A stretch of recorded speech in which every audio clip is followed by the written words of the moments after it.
সকলকে জয় যিশু। আসুন আজকের বাক্য শুরু করি মথি তার 11 অধ্যায়। এইরূপে যিশু আপন 12 জন শিষ্যের প্রতি আদেশ সমাপ্ত করিবার পর লোকেদের নগরে নগরে উপদেশ দিবার ও প্রচার করিবার জন্য সে স্থান হইতে প্রস্থান করিলেন। যোহনের প্রশ্ন ও যীশু খ্রিস্টের উত্তর।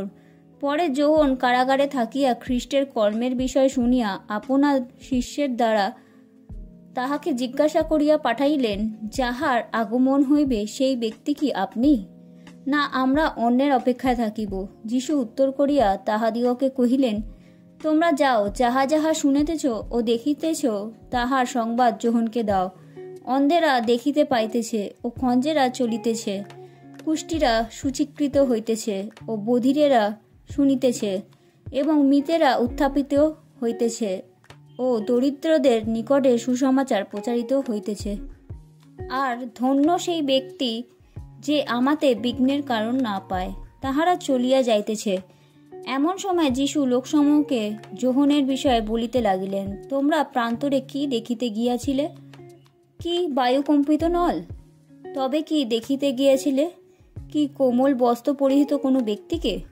দেখো, যাহারা কোমল বস্ত্র পরিধান করে তাহারা রাজবাটিতে থাকে। তবে কি জন্য গিয়াছিলে?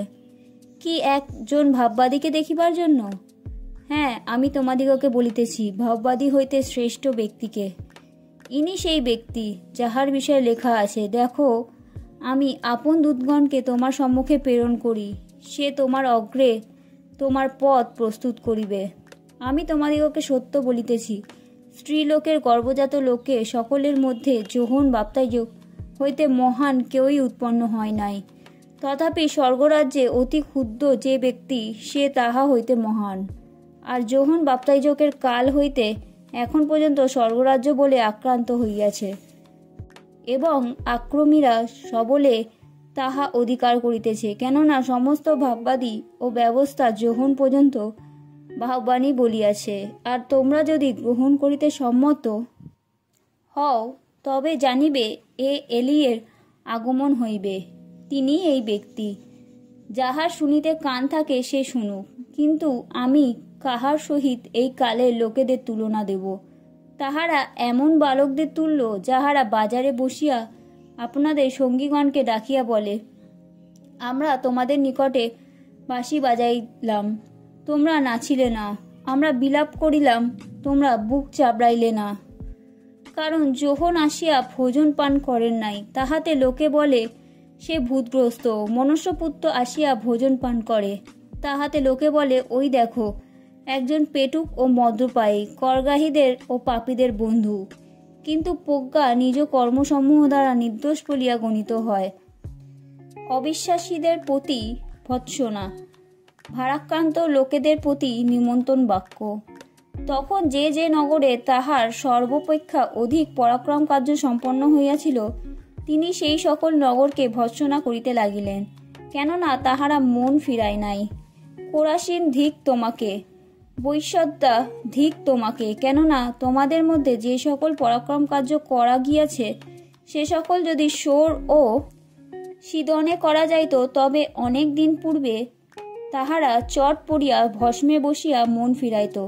কিন্তু আমি তোমাদিগকে বলিতেছি, তোমাদের দশা হইতে বরং সোর ও সিদনের দশা বিচার দিনে সহনীয় হইবে।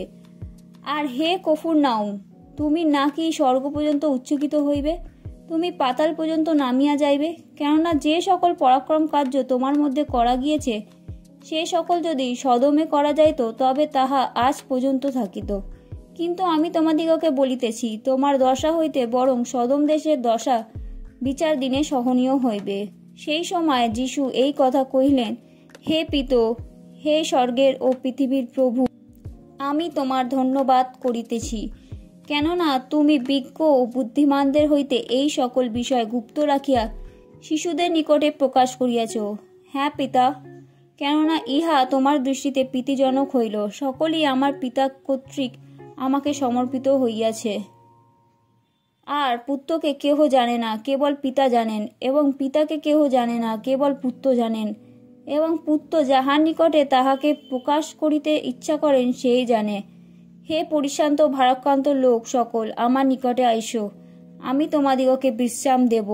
আমার জোয়ালি আপনাদের উপরে তুলিয়া লও এবং আমার কাছে শিক্ষা করো, কেননা আমি মৃদুশীল ও নম্রচিত্ত, তাহাতে তোমরা আপন আপন প্রাণের জন্য বিশ্রাম পাইবে, কারণ আমার জোয়ালি সহজ ও আমার ভার লঘু। আমেন।